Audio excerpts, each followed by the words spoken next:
For centuries, the Emperor of Japan was revered as a living god, believed to be a direct descendant of the sun goddess Amaterasu, the mythical ancestor of the imperial line. His court in Kyoto was a world of poetry, art, and elaborate ceremony, a place where tradition and ritual flourished. Yet, despite its splendor, the court's grip on real political power gradually faded over time. As the emperor performed sacred rituals and presided over courtly life, a new force was quietly emerging in the provinces: the samurai. These warriors, not of divine blood but of iron will, commanded armies and carved out their own domains, challenging the old order.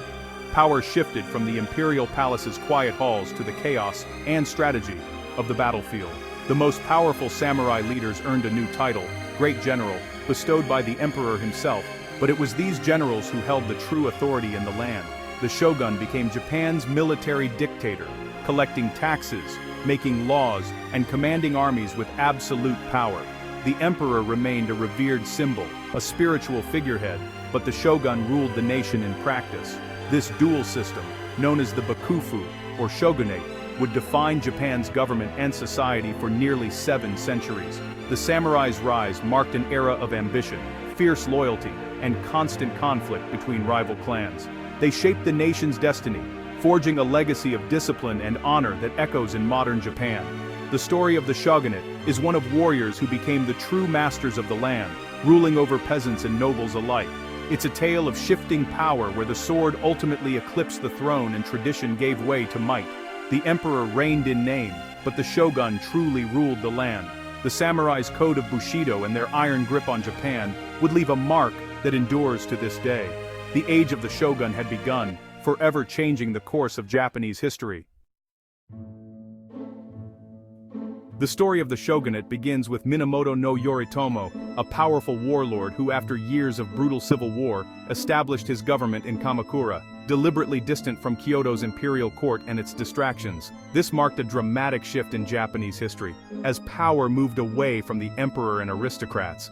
In 1192, Yoritomo was appointed the first shogun, and thus the Kamakura Shogunate was born, ushering in a new era of military rule. The samurai class now held authority, bringing much-needed stability and order after years of chaos and uncertainty. Their greatest test came with the Mongol invasions, which threatened Japan's very existence. The samurai fought bravely, and the nation was saved by both their valor and the legendary divine winds, or kamikaze, that destroyed the enemy fleets. But defending Japan from these invasions drained the shogunate's resources, weakening its grip on power. By 1333, the Kamakura Shogunate collapsed, leaving a power vacuum. The Ashikaga Shogunate rose next, shifting the center of power back to Kyoto and blending samurai rule with the refined culture of the imperial court. This era witnessed a remarkable cultural blossoming. Zen Buddhism, the tea ceremony, and no theater all flourished, leaving a lasting mark on Japanese tradition. Yet, the Ashikaga shoguns were often weak, and their inability to control the powerful daimyō led to constant warfare. Japan descended into the Sengoku, or Warring States period, a time of near-constant conflict. Out of this chaos, 3 great unifiers emerged: Oda Nobunaga, Toyotomi Hideyoshi, and finally Tokugawa Ieyasu, whose victory at Sekigahara in 1600 changed Japan forever. The Tokugawa shogunate, ruling from Edo, brought over 250 years of peace, stability, and strict social order to the country.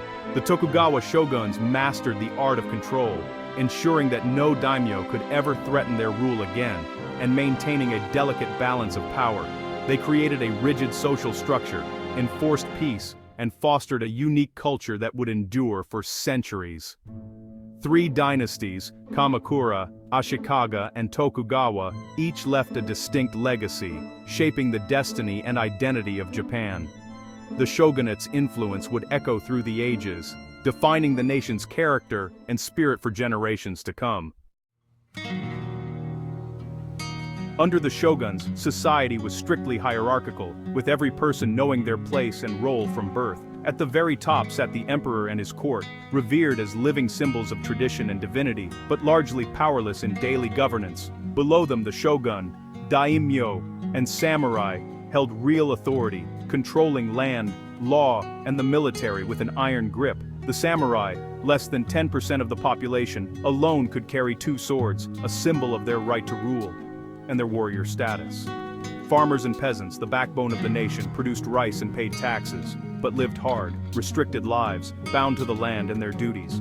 Artisans crafted swords, armor, and daily goods, passing skills down generations, but remained under samurai control, their creativity limited by strict regulations.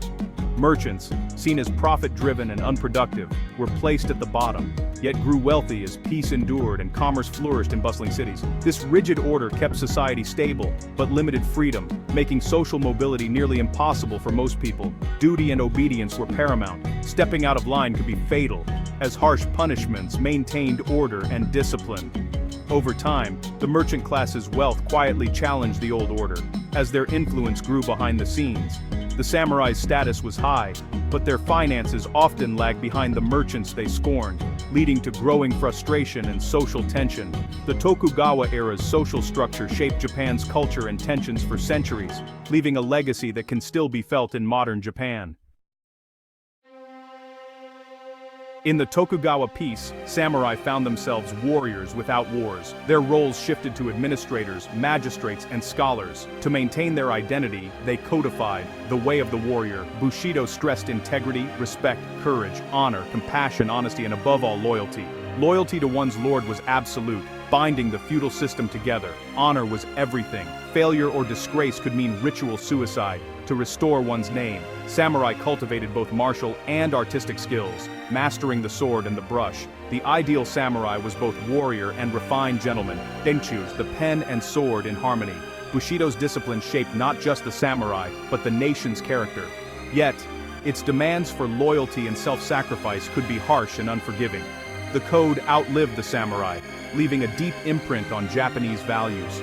The spirit of Bushido endures in Japan's pursuit of honor and excellence. By the 1600s, the Tokugawa shogun saw foreign influence as a threat. Fearing rebellion and colonization, they expelled missionaries and persecuted Christians. In the 1630s, Japan sealed itself off with the policy of chained country. Japanese were forbidden to leave. Foreign ships were banned, except for a small Dutch outpost at Nagasaki. For over 200 years, Japan developed in isolation. Far from stagnating, culture flourished. Kabuki, ukiyo-e, and bustling cities like Edo thrived. The economy grew more complex, merchants gained power, and traditions deepened. Meanwhile, the outside world raced ahead with industrialization and imperial ambitions. Japan's peaceful isolation could not last forever. The world was closing in, and change was inevitable. In 1853, Commodore Perry's black ships arrived, demanding Japan open its ports. The shogunate, powerless against Western firepower, faced a crisis. Forced to sign treaties, Japan's isolation ended. The decision split the nation. Many daimyō accused the shogunate of weakness and betrayal.